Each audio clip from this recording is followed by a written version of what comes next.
Hey friends, this is Eunice. Thank you for joining me today.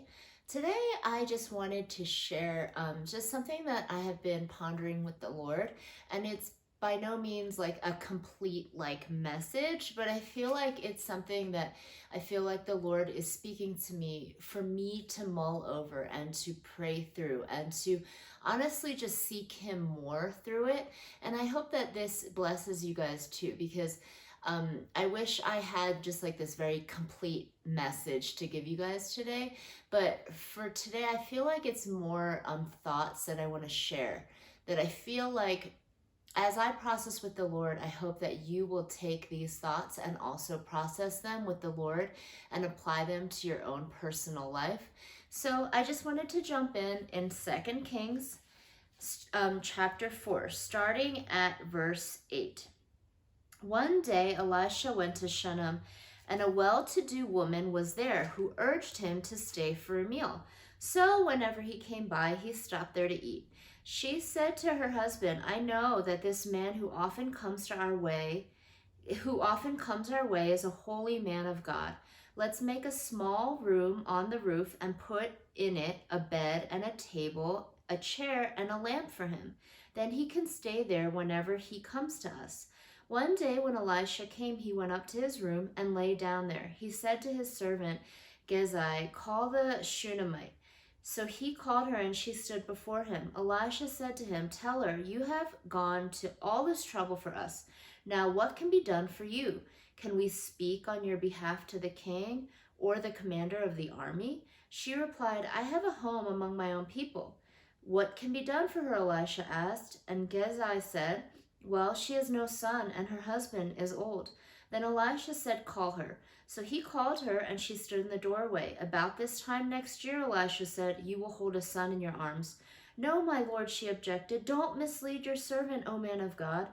But the woman became pregnant, and the next year, about the same time, she gave birth to a son, just as Elisha had told her.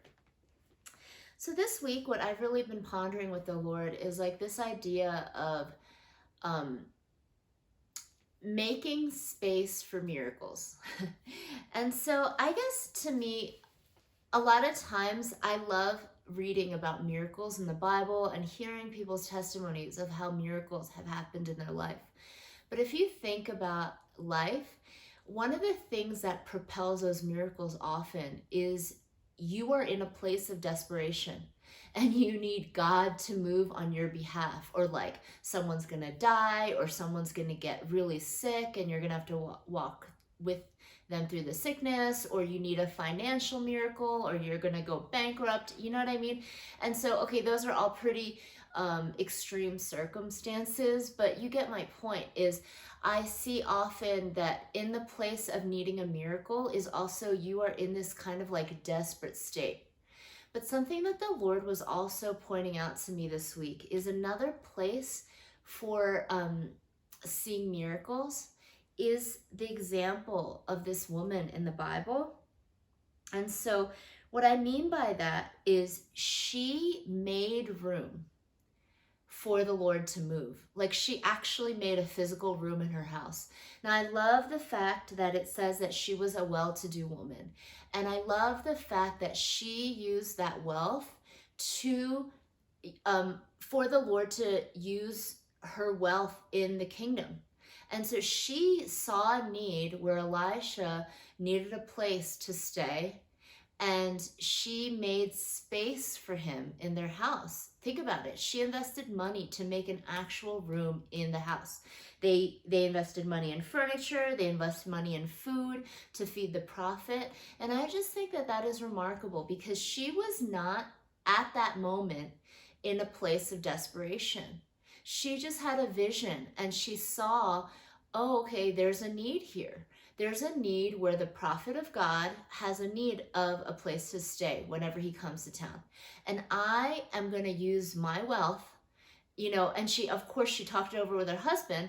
Let's use our wealth to make space for the prophet of God. And I just love that because I feel like the Lord's been speaking to me about, Eunice, even when you're not in this space of needing a desperate miracle, would you make space for me to move? And that's something that I've really been pondering because I feel like this is a message not just for myself, but for other people. And so, as some of you guys know, my husband and I, we started our little ministry on our own. Just, I guess it's been about like a year and a half ago, or about a year and a half ago.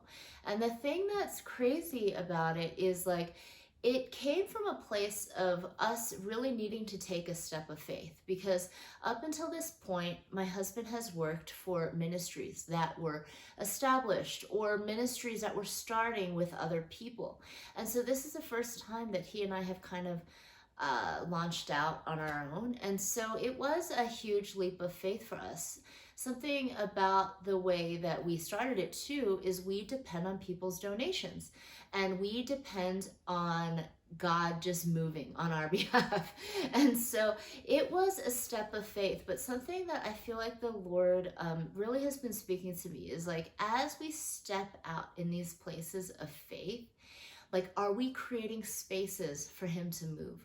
Are we creating spaces where, yes, we need to lean on God for him to provide, for him to move on our behalf, or we're going to basically just fall flat on our faces? And so that's something that I've been thinking about, because I feel like, if you followed me in my previous videos, I talk a lot about dreaming and taking these faith risks for God. But something that I just feel like I've been encouraged by is people's feedback and testimonies of how some of my videos have really been affirming different moves that they feel like led to do, or affirming just different risks that they feel led to make. And so I just wanted to make this video just to encourage some of you guys, because something the Lord's spoken to me in this season, and I know that I'm not the first one to have thought this, and honestly, I'm not sure who is the first one to have said this, but something have you ever heard this thing about like, if there's no space for you at the table, build your own table? And I just love that idea, and that's something that the Lord has been really speaking to my husband Chris and I about in this past season, is we just feel like sometimes there are seasons in life where maybe for whatever reason there's no space for you at that table, but it's because the Lord wants you to build your own table and make space for others who are like more like-minded as you. And I just love that idea, because I feel like this is a message relevant for so many people. Sometimes though, I feel like there intentionally isn't space for you at that table, because whatever table you imagine that you're hoping for that opportunity or for space to be made for you. Something I love about the Lord and that he is teaching me is sometimes he doesn't make space for you at that table because he wants you to do a new thing. And that's something that is a hard lesson at times, but it's also something beautiful, because it's amazing to see what the Lord could do in that space that you create. And so I feel like this message is for a specific like people that are listening to my message, and they're like some of you guys are like, Eunice, what are you talking about? And you are just gonna move on from this podcast, and I totally bless you in that. But I feel like there are some of us in this season that the Lord is specifically talking to by this message. And so some ideas that I felt like the Lord gave me of people who have these God ideas and they're not sure, like, do I take that leap of faith? Do I not? And so some that the Lord just spoke to me about, like building your own table, is honestly, one is writing your own book. Has the Lord put a desire in you to write? And so something I just want to encourage you is to go for it. You don't have to wait for a publisher to come and to give you this big opportunity. You can, like, these days, there's like Amazon, there's ways that you can self-publish. And I feel like the Lord is just saying, there are some of you guys listening right now who have this idea to write their own book, and that he is just encouraging you to go for it. Don't wait for someone else to ask you to that table of publishing. You can create that space with the Lord. So that was one idea. Others of you are listening to this video and you have an idea that has been a dream in your heart to start your own business. I just want to encourage you to go for it, because I feel like, there are times that maybe you can buy over someone else's business. Maybe the Lord has given you a unique idea and you're like, do I go for it? Do I not? Do I stay at this job that, I'm not passionate about anymore? I just want to encourage you. Ask the Lord, what are some steps that I can take to start this business? If it's a dream that the Lord has given you, why would he not give you the steps then to see that come to pass? And so I just want to encourage those who want to start a business. Keep dreaming with the Lord and ask him, Lord, what are the steps I can take to see this come to pass? So that was another idea. Others of you, I felt like the Lord was saying, he's put a dream in your heart to go back to school. And I just want to encourage you, go for it. Start researching ways, if this is a true passion in your heart, to get further degrees unto some career pivot that the Lord might be putting in your heart. I just want to encourage you, again, ask the Lord, what are ways that I could make this work? I was just so inspired by someone's testimony they gave about how it took them many years to finish their degree, but they did it. Over 10 years.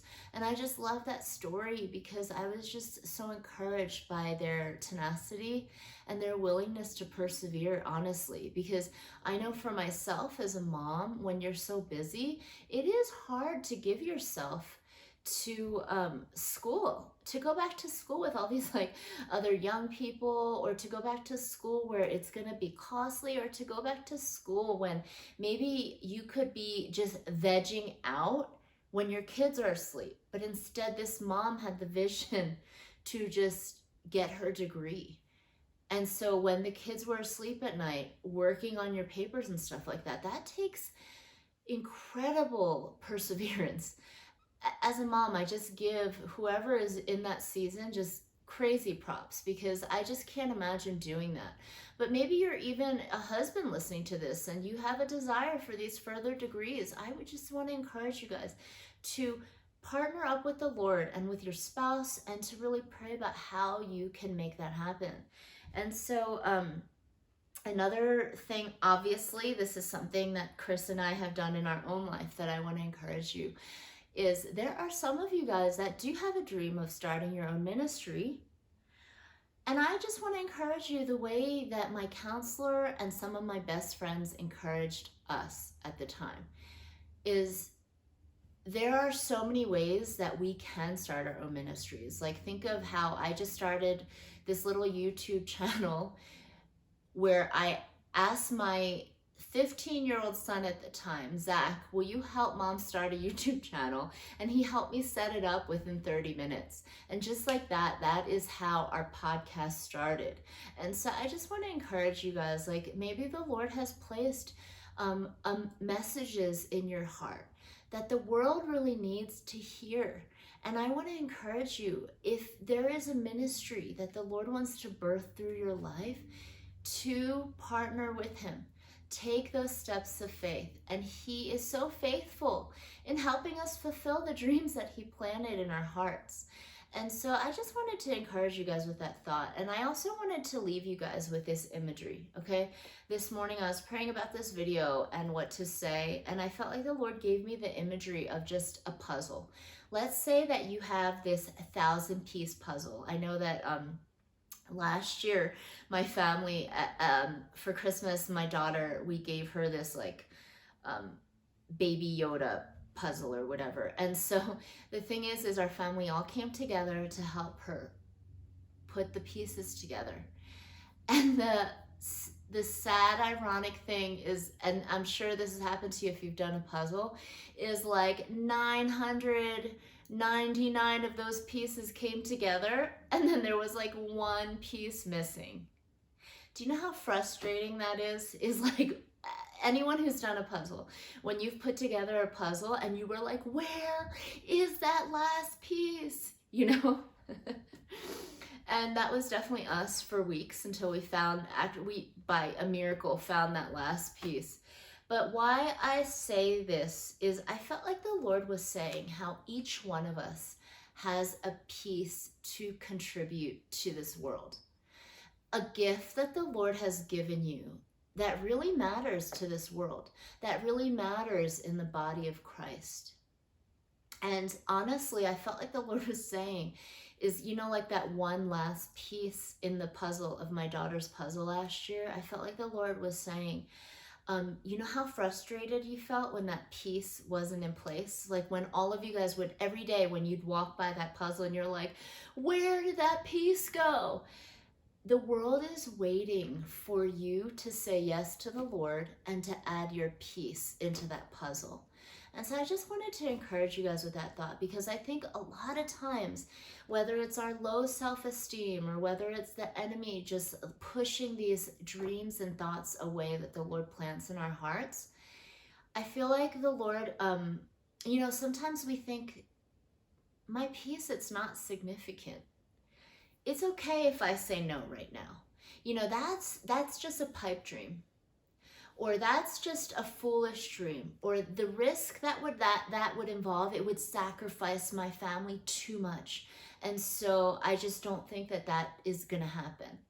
And I just want to challenge those thoughts, because I feel like, one, the Lord does want you to steward your family well, but also he wants us to steward our dreams well.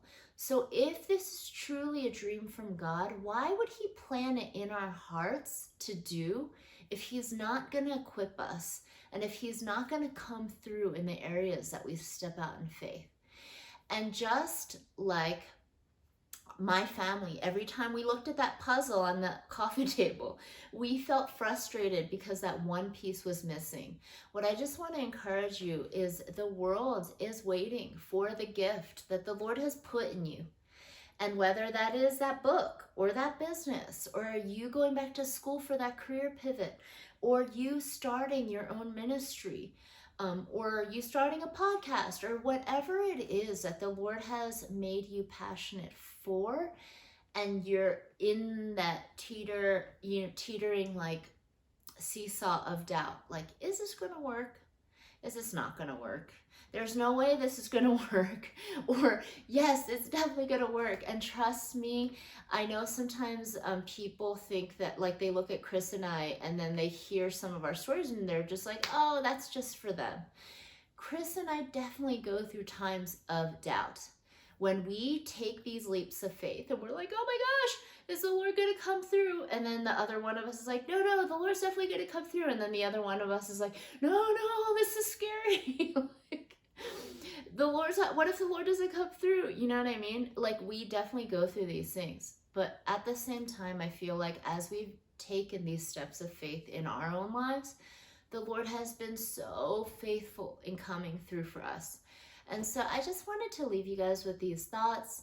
And I wanted to encourage you, just like this woman in the Bible, the Shunammite, how she and her husband made space before they needed a miracle.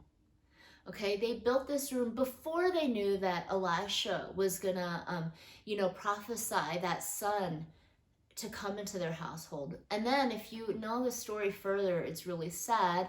The son actually dies, and then they need a second miracle, and they ask Elisha to come and pray over their son, and then the son comes back to life. And so actually, she did not know ahead of time that they were going to have these two miracles happen. All she knew, when she encouraged her husband about using their finances to invest in the work of God, she didn't know that they were going to need a miracle yet. But all she was doing was making space for the Lord to see what miracle would happen. And I just love that. I am so inspired by this woman's story. I would never want to have the need for such extreme miracles in my life. Honestly, I'm just saying that. But I do admire her faith in the midst of, one, she made space for the Lord to see miracles happen. She made space for the work of God in her life before she knew what was coming. And then I just love how the Lord blessed her and her husband with a son. And then I just also love how the Lord took care of their son and he raised him back from the dead. And so these are all just thoughts that I've been pondering. And so I just wanted to leave you guys with these thoughts this week. Really, I would just encourage every single one of you, if this video has touched anything in your heart, to seek the Lord for yourself and see, Lord, is there a place that you want me to step out in faith? Is there a place, like before I need that miracle, is there a place that you just really want to use me to make space for you to see more miracles happen? And so I just wanted to bless you guys with these thoughts. And like I said, there's still things that I am pondering, that I am praying through. And I feel like that is an invitation for you guys too, is that you guys would wrestle with these things with the Lord, because he is so faithful in wanting to speak to every single one of us. Thank you so much for listening. I hope that you guys have an amazing week. Bye-bye.